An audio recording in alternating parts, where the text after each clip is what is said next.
Hello everyone, I'm Brazen Eagle and thank you for joining me here. So, today from Breitbart.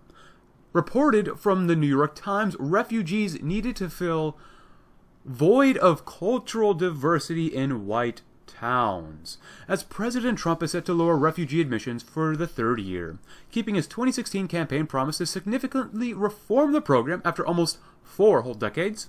The New York Times published a report this week detailing how Congolese refugees already living in the U.S. are looking to bring their foreign relatives to the country through the Refugee Resettlement Program. Those who support expanding refugee resettlement, the New York Times reports, say doing so is necessary for bringing cultural diversity to majority white American towns like Missoula, Montana, which is more than 89% white and 3% Hispanic. Missoula is a very, very nice place. I've been there. The New York Times reports, to supporters like Mr. Engen, the Congolese are filling a void of cultural diversity in a town that is nearly 90% white. They say it like it's a bad thing. In the 1980s, Hmong refugees from Laos settled in Missoula. The children of immigrant families are usually the few students of color in city classrooms, while their parents work long hours at businesses eager for the help. Okay, and the New York Times has previously claimed that nearly all white states like New Hampshire, Vermont, and Maine pose an array of problems for new arrivals to the U.S., as Breitbart noted. New Hampshire, Vermont, Maine, they're nearly all white, the New York Times piece stated in a report about how to decrease white populations in such states. This has posed an array of problems for new arrivals who often find themselves isolated and alone without the comfort and support of a built-in community. So you're telling me we're going to tear ourselves down to support new people here that we don't even want? And you're literally saying how to decrease white populations. Why do you want to decrease population, man?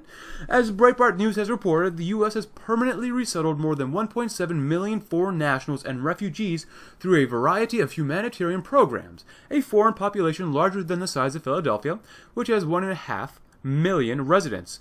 These 1.7 million foreign nationals and refugees do not include the roughly 445,000 foreign nationals who have been allowed to remain in the U.S. through the Temporary Protected Status Program. Refugee resettlement costs American taxpayers almost $9 billion every 5 years, according to the latest research. Over the course of 5 years, an estimated 16% of all refugees admitted will need housing assistance paid for by, of course, the American taxpayer. Now, this article, of course, is a little over a week long. It was posted on Halloween 2019, and I apologize for the lack of content. I've been very busy with working and stuff, and unfortunately, this channel has suffered as a result, but regardless, this article is extremely important. Over the past 50, 60, 70 some odd years, we have seen the actions of the government, the American government, trying to destroy traditional American culture. Now, leftists claim, especially from the New York Times, but I'm sure leftists and universities as well, claim that white towns need cultural diversity. Why?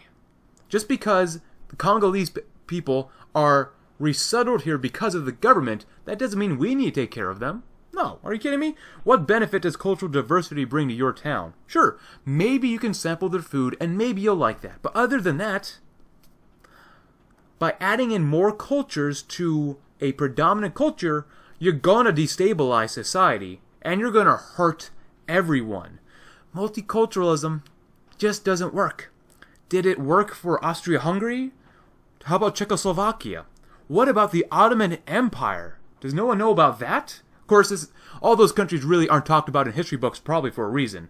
But just look at the cost that Breitbart reported on at the end here of these supposed refugee resettlements.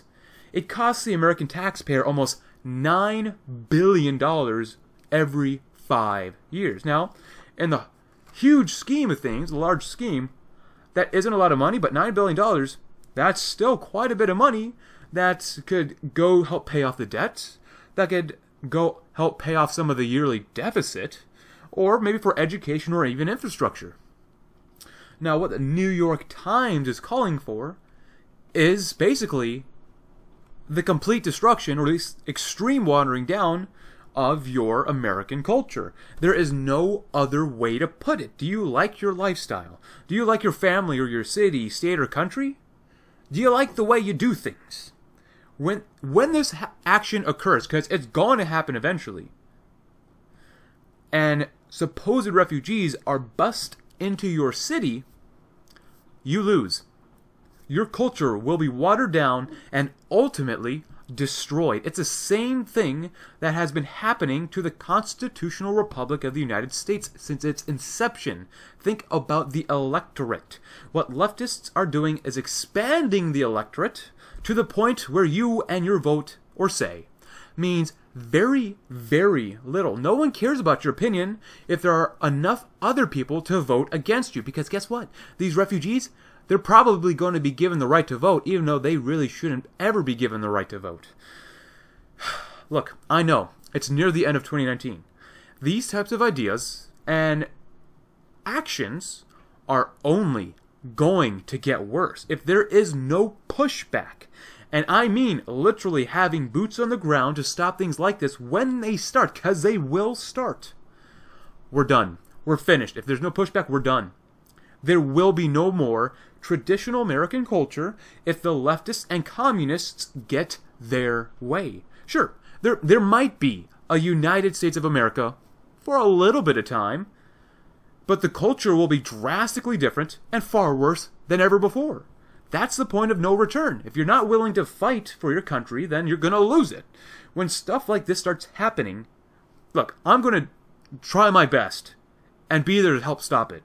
Wherever it begins, I'm going to try to make it to the location and attempt to defend it. I'm not calling for violence, but I'll do whatever it takes to defend the U.S. from enemies both domestic and foreign. But until then, I'm here on the internet, mostly on BitChute though, to find others who share at least relatively similar ideas, because I like traditional American culture. But anyways, thank you very much for watching. I'm Brazen Eagle, and I hope you have a great day.